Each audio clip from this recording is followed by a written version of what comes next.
Professor Y.K. Gupta.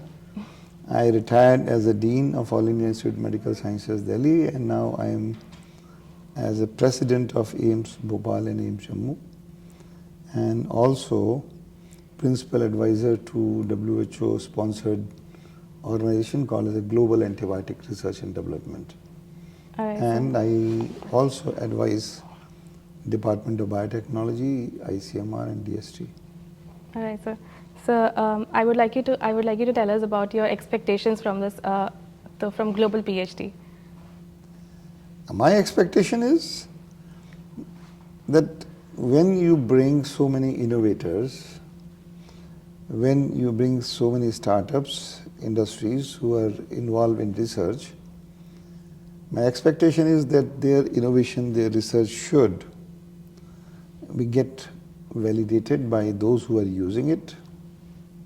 Number two, that the innovation which is being made, whether in the pharma or health or technology, should go to the point of care, maybe the tertiary care hospital, secondary or primary, for whatever it is intended to be.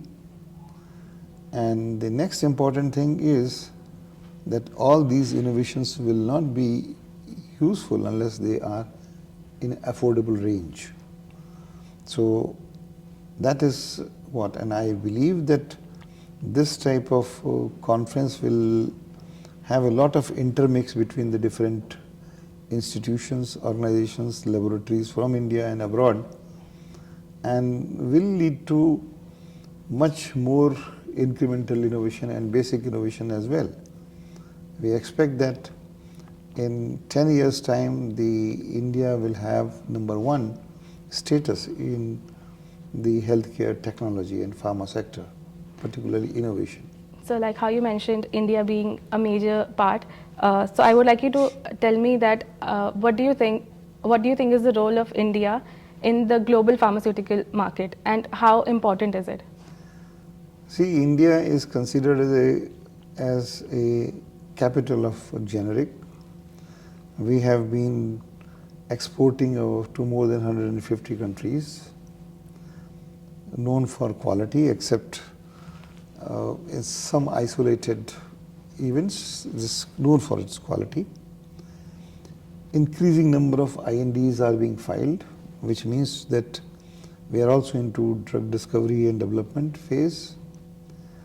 A lot of biologics are being developed, including the hormones, insulin, vaccines. We have shown the world that we can not only produce vaccine for us, our population, but we have exported to more than 50 countries, helped them, and that's what we are now leader in the pharma sector.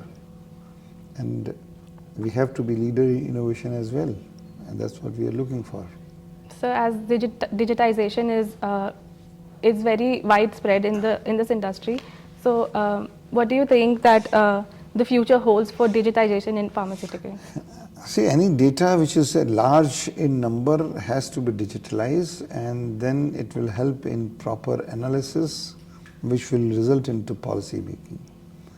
And AI and ML is now the buzzword in India health sector. So many startups on AI and this, so that will make the diagnosis correct, more accurate, predictive, less expensive, and prognosis also. One can identify that what would be the possibility of prognosis, and therefore for management of hospitals, management of patient, inventory control of pharmaceuticals, drugs, vaccines, digitalization is now the most important thing. So as it is important, it also holds a little drawbacks to it, right? So what are your thoughts on that? Like, what do you think would be the disadvantages of digitization? I don't think that there is a disadvantage if you use digitalized things properly. Okay. If you do not know how to digitalize it and how to retrieve the information in time, or timely retrieval, accurate retrieval, selective retrieval, the digitalization will not serve any purpose. So digitalization will help only when you use it in a proper manner.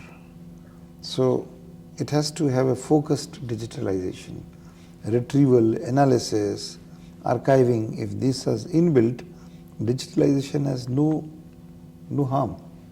No harm. It's all plus. That's true.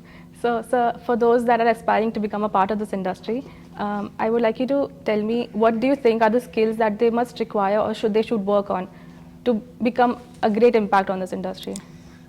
I would say when you are putting on healthcare, pharma and technology, the raising question, enthusiasm and a courage to do something new, taking risk is the primary requirement.